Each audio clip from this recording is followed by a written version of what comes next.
Good morning, viewer. Welcome to our Fosak TV. Here is some beautiful news. Today we discuss about Europe's most beautiful towns.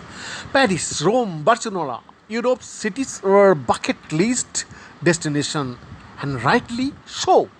But the continent's small towns are a dream too, with all the beautiful architecture and much of the culture you will find in the big theaters only with fewer crowds to share them with.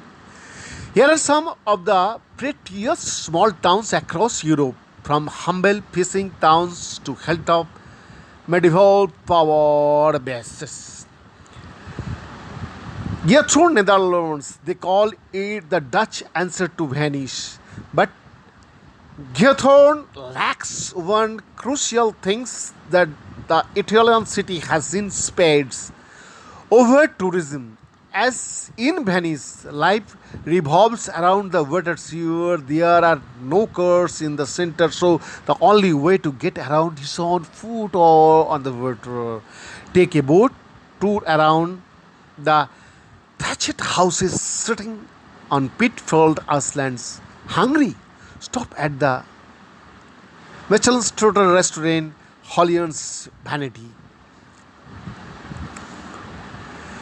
Guimarães is crucial to Portugal's history. It was named the country's first capital in the 12th century, and its medieval core remains largely intact, full of convents, grand old palaces, and a crumbling castle perched on top of a bluff.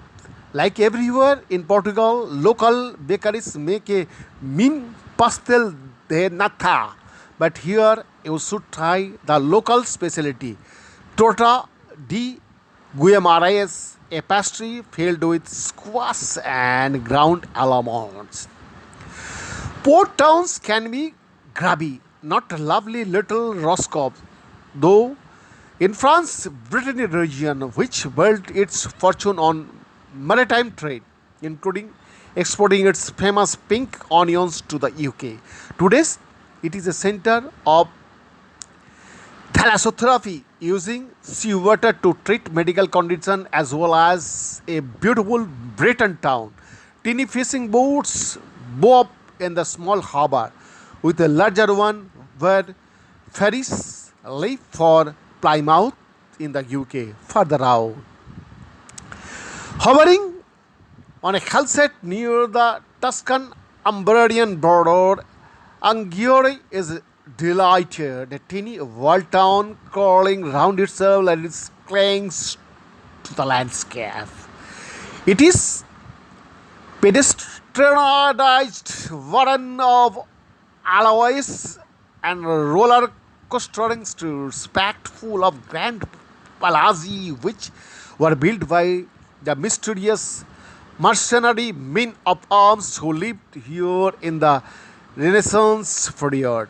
Find out more about them at the Museo della Battaglia di Agari, which traces the history of a momentous medieval battle which took place on the plain outside town.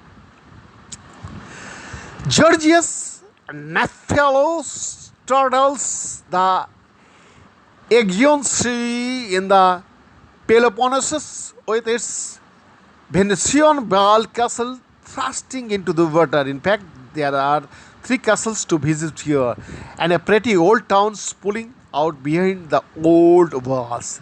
This was the first capital of modern Greece, so there are things to do in the spades.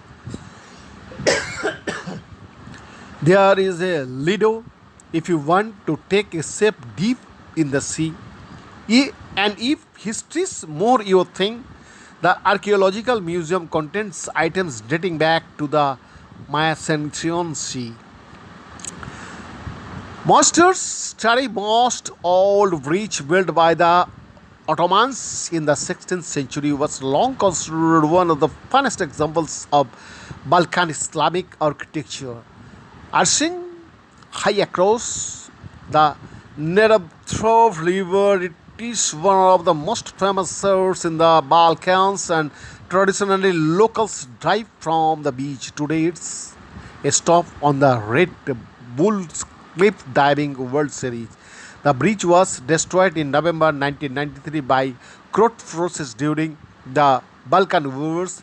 A reconstructed bridge was built in 2004, and today Mostar is a beloved destination in Bosnia and Herzegovina and a popular day trip from Dubrovnik over the border in Croatia. Sicily is a melting pot, and Mazara del Vallo typifies the route founding by the Phoenicians nearly 3,000 years ago. It's seen myriad cultures flow through the island. Its Kasbah here is similar to a North African Medina. There is a strong Tunisian community, and you will be more likely to find couscous on the menu than pasta. It is standout attraction in the Satiro Dancente or Dancing Satara, an ancient bronze statue fished out of the sea in 1998. Main report for Sak TV.